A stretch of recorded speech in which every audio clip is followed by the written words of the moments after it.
আমি বাড়িতে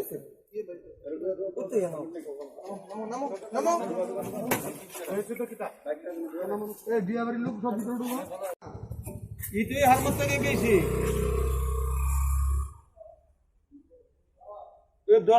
কোন সময় ছিল কি কি চুরি করছে? রড চুরি করছে, এর আগে মোটর চুরি করেছিল, ধরতে পারি না, তাকে ধরতে গিয়ে পালিয়ে গেছিল। আজকে হাতে নাতে ধরেছি রড চুরি করছে। পরিমাণ কিরকম আছে? পরিমাণ বলতে গেলে কি যে দিছে এই 50 মতো হবে, কিলো 50 মতো হবে। ও কি একই আসছিল না অন্য কি? আর একজন ছিল রিক্সাতে, ও পালিয়ে গেছে।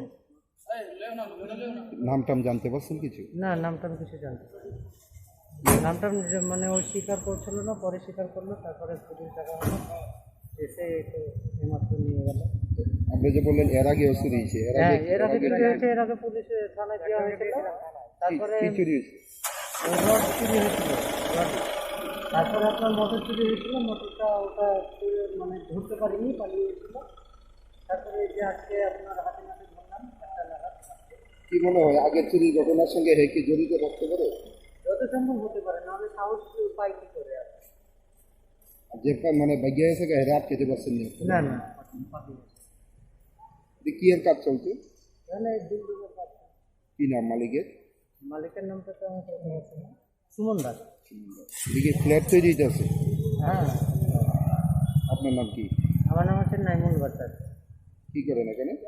गवर्नमेंट का ये 31 मई तक नाइट कर्फ्यू रहेगा, नाइट 10 o'clock से सुबह 6 तक। तो हमने इसको आज एडिशनल एसडीएम साहब के साथ और चारों ओसी के साथ पूरा विजिट किया। तो मैक्सिमम 95% लोग घर के अंदर थे, कुछ लोग बाहर थे, जिनका थ्रोली हमने चेक किया। चेक करने के बाद वेरिफिकेशन के बाद कुछ लोगों को हमने रिटर्न किया, 5-6 लोगों को, और एक शॉप खुली थी। बाकी लोग लीगली बाहर निकले थे, कुछ मेडिकल पर्पज़ से और कुछ शादी वगैरह में जाके।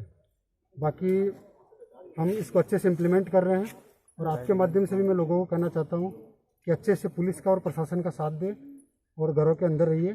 घर में रहेंगे तो स्वस्थ रहेंगे और सुरक्षित रहेंगे। क्या मैसेज देना चाहेंगे रात 10 बजे के जो बाहर रहते हैं? 10 बजे के बाद अगर घर से बाहर निकलेंगे तो आपको खुद को परेशानी होगी, क्योंकि हम इसको अच्छे से इम्प्लीमेंट कर रहे हैं। पुलिस आपको डिटेन करेगी, खामखा आपको भी परेशानी होगी, और बाहर निकल के आप पुलिस का और प्रशासन का काम बढ़ा रहे हैं।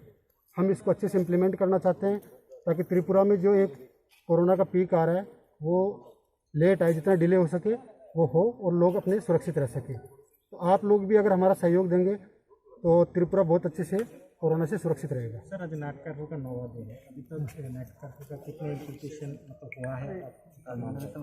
नाइट कर्फ्यू आपने लास्ट के 7 डेज़ में देखा होगा, 6 डेज़ में, कि मैक्सिमम लोगों ने इसको फॉलो किया है। कुछ लोग हैं, कुछ बदमाश लोग हैं जो काफ़ी कोशिश के बाद भी बाहर निकलते हैं, उनको हम रेगुलरली डिटेन कर रहे हैं। कल भी हमने 17 लोगों को डिटेन किया था, और आज अभी तक वेस्ट पीएस में 5-6 लोगों को, और ईस्ट पीएस में अभी तक 4 लोगों को हमने डिटेन किया। इन लोगों के अगेंस्ट में जो भी आईपीसी के सेक्शन है लॉफुल और डिजास्टर मैनेजमेंट एक्ट के तहत हम लॉफुल एक्शन लेंगे। कल भी हमने लिया था।